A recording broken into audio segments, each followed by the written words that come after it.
Hey everyone, Two-Tone back, this time with another tournament game, this time from the $1,000 Invitational tourney that Dkayed hosted that I qualified for. This is going to be my first round game. The long story short of the tournament was I went undefeated in Swiss, I got to top 16 and lost unfortunately to losing the coin flip against Eldritch, flipping Skill Drain and having Solemn for my out. And then I won game 2 and I lost game 3 to DD Dynamite, couldn't interact with it. So that was my top 16 story. But I'm going to have a few games from the tournament for you. And this is going to be my first round, first game opponent. Unfortunately, I don't have a second game from the first round because my opponent conceded the match after this one. They said they didn't really have time to play the rest of the tournament anyhow. So they're going to see how they did it first and then they just let me win. So we're going to go ahead and get this one started. This is pretty much a terrible hand. It's Jackalope and nothing else. So I'm just going to start with Jackalope. I maybe should have set Foolish Burial first, but I was really just trying to not snipe Jackalope on this first activation because I just wanted to draw into more cards because a lot of cards can actually get this hand running. I draw into Sleeper, which isn't ideal, but I do have a really interesting play here. So I'm going to Foolish Burial for Zephyros. Now, I was thinking, like, could I do anything with Strudo? Not really. I could just go into Hulk and maybe an Appaloosa, but that's not really that good. If I can like try to extend a little bit more using Zephyros, I can put Zephyros in my graveyard, bounce Jackalope to my hand, and then off Jackalope, if I snipe Jackalope, I can get Mothman, and that gets me into Dugars because of Zephyros being a 4. Or I can, like, if I draw any 4-star monster, I can normal summon into Dugars, or any revival spell, Big Red, Resort for quick fix, any of these cards, right? More dangers can get me into Curious. Just a lot of options, and Jackalope does happen to snipe itself, which gets me straight into Mothman, and Mothman is Dugars. Now, getting Dugars combo like this is kind of like the combo I showed in the combo video, the Barone combo video, where it's just Magician Souls plus a like Rescue Mission or something, or another Revival effect, because you can't get into Linkuriboh early on in your play because you don't even go into any level 1 creatures. You have to change your combo up a little bit to where you're summoning Quick Fix with double Helix as opposed to Master Plan. So you can make the Linkuriboh in the zone that Helix is pointing to. You'll see in a little bit. But yeah, this is like the regular combo. My opponent's on an Eldritch deck, but I won the coin flip, so there's no possible way Eldritch is beating you when you win the coin flip unless they like happen to be running Maxi, which is typically really bad as far as I'm aware. I mean, I know some Eldritch decks running some hand traps, but Eldritch primarily functions on a grind game and like using Eldritch in hand to out onboard threats and just flipping a bunch of traps. But they struggle mightily against Sleeper Last Resort. I've already drawn the Sleeper. At the time when I drew Sleeper, it was actually pretty bad because I didn't have it. It wasn't an extender, right? And I was looking for extenders. But because I got into full combo anyhow, drawing the Sleeper ended up being pretty good because now I can use a Resort that I get off this Master Plan effect from Barricade Board Blocker here. Sitting Master into the graveyard. I can now use this Resort to go get Super Agent instead of Sleeper, and that gets me into full combo. I can now go into Barone. If I hadn't drawn Sleeper or Super Agent, likewise, I would have to like choose one or the other. Now, normally I would like save it until I get Drone active before I choose, which I could have done, but once you know what your opponent's deck is, you can make the decision on whether you want Barone or Sleeper. Against Eldritch, I would certainly go for Sleeper. It's a much better card. I also do have to be wary in this situation because I do not have my next main phase after using Dagaris. So, you really want to set up a lethal board.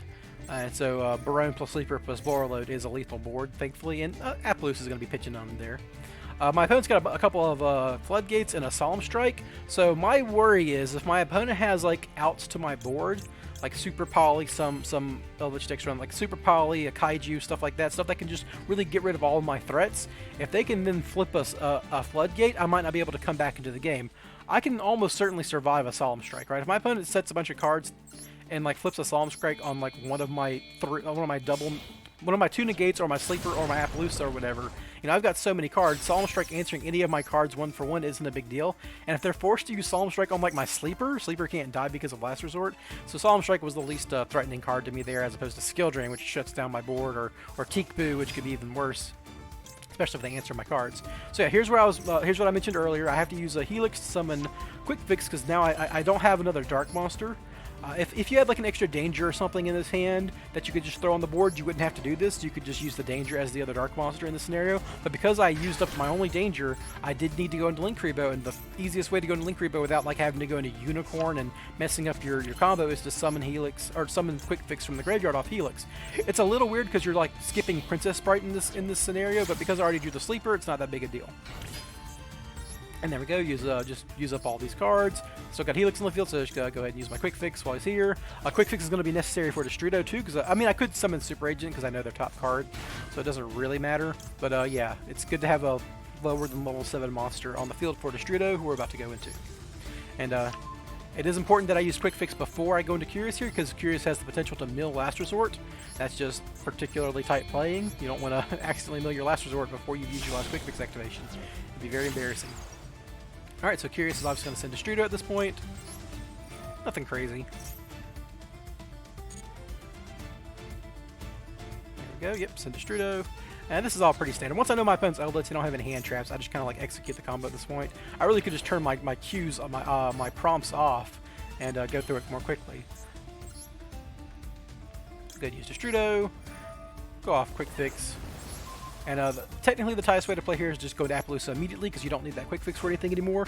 In the older versions of the combo with Dawn Dragster, you'd actually want to keep Quick Fix on the field for Dawn Dragster.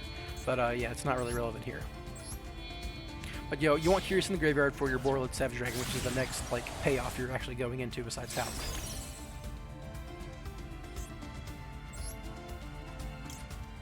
And here's the dead moment in the commentary. My opponent here, they really never stood a chance against this. My other deck, which I might as well mention now before I get into my into maybe a future video where I show off more games.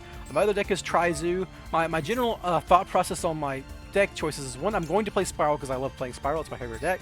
So Spyral is a strictly, at least the versions I'm playing, strictly a going first deck. It does play droplets just in case you go second, but you know, I play this version strictly going first. So the idea is, even if I lose game one because I lost the coin flip or my opponent outed me, I can almost certainly win the second. Like, I'm rarely losing both games if I'm getting at least one going first game with Spyral, because this board is so hard to out for nearly any deck. And yeah, so if I'm guaranteed one of those two games, I need my second deck to be always capable of winning going second, right? Because if I'm planning on always winning a match with the Spyral deck, I want a deck like Tri-Brigade Zoo that can go second. And that version of the deck that I'm running is a very heavy on hand traps and going second cards. I think I'm running like, I think 12 or 13 hand traps, 2 Lightning Storms, a Harpy's Feather Duster, just tons of going second cards. And the Tri-Brigade list is already okay at going second because like it's a lot of one-card combos in the first place, so you can play through hand traps and such if you have multiple cards. And this is just it. Now we're finally constructing the board. Nothing special here. And it's an Eldritch deck. Like, what are they going to do? We'll actually get to see what they do. It's pretty interesting. And I think I've had a video like this before where I showed, like, oh yeah, this is how this deck survives very powerful board outing tools like, Super Poly or Kaijus or whatnot. So I'll go ahead and make IP Masquerena, which is really good against an Eldritch. Doubly so because normally IP Masquerena is here for Unicorn. Unicorn's a really generically good removal effect on your opponent's turn through Masquerena. But against Eldritch, I could just go into Nightmare Phoenix. So because I have a Appaloosa active, I could Nightmare Phoenix, pop a back row, and draw a card. So it's even better than normal. The only way it could be even better is having like a Bigfoot. Discard a Bigfoot and pop my face up. Yeah, here we go. Equip my Last Resort, and that's about it.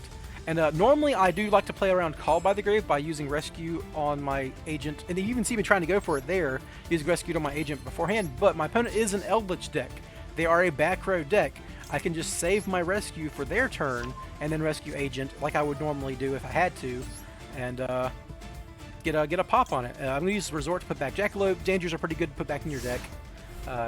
You don't really want to draw most of those other cards. Like, you don't want to draw your Zephyros, right? So my opponent draws a card, and they're going to open up with a pretty... I put my prompts on because I want to be able to activate Hulk in response to a set card. Or just anything they do, really. Any chance I get to activate my cards, I want the chance to activate it. And my opponent's going to think for a second here. This is the one downsides of not playing a replay. It's not instant action. But there we go. Lava Golem getting rid of IP Masquerena correctly, and Sleeper correctly. Both the cards that pop back row. So now it's like I'm just working with... What he sees is, okay, my opponent's got one Omni Negate, and I've got a Solemn Strike. But what they don't really realize is that I have this play option here. So I'm going to use Hulk first and Chain Rescue to Hulk. Sometimes if your opponent has Call by the Grave, they'll accidentally activate it in response to Hulk. That's kind of why I do it that way. It doesn't really matter which order you're doing it here, though. So I'm going to summon my Super Agent to get a 4 on the field and to pop that back row they just set. And go get my Desert Locust, forcing a discard. This card isn't so great against Eldritch because they're likely to be able to discard one of their Eldritch trap cards, which can recycle itself in the end phase, but because my opponent's probably not going to activate any effects, they're just going to sit a bunch of cards, I have Borreload Savage Dragon still available on the board to negate the graveyard effect of Eldritch Trap, so it's just as effective. But seeing my opponent like get rid of my pops instead of my negates makes sense. Like Eldritch is much more afraid of pops than like individual monsters negating cards because they're so good at grinding. So go into Barone here. And I pop their back row, which is a Eldritch Trap. Makes sense.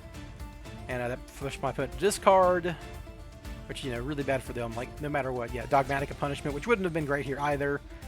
You know, there's not a whole lot they're going to be able to activate. I have 2 Omni Negates at this point. Funnily enough, I just barely have lethal because I can't turn the Lava Golem to attack mode because of Dugaris skipping my next main phase. But Appaloosa is a lethal threat here, which is relevant. My opponent's going to go ahead and use the Eldritch Trap, but I'm going to use Borreload Savage Dragon. Don't want to use Barone there, because Barone is a once per face-up on the field effect. So yeah, that wouldn't be too good. But yeah, this is basically the end of the game at this point. That they're looking down the barrel of 2 Omni Negates with a 3 back row setup. Even if that last back row is enough to keep them alive, I still have my Spyral Resort loops and stuff. I can just recycle my cards, and it's going to be really hard for them to get back in this game. So I'm not even going to bother. I could actually negate that Lava Golem pick. I am low on life points, but not that low. And even if I don't kill them this turn because they do have a relevant back row, I could just pop it or blink it off or something. So I go into attack with Borreload Savage Dragon, and my opponent is going to go ahead and concede because they just... There's no one card that's going to save them there at that point that I care about. So yeah, that's the game, folks. I hope you enjoyed it. Like I said, there was no Game 2 for this first round, but in the future ones there should be Game 2s, except for my round 16 opponent who got an automatic loss, but we'll get to that when we get to it. I hope you guys enjoyed that. I should have more videos coming from this tournament to show you, and have a good one, guys. Bye.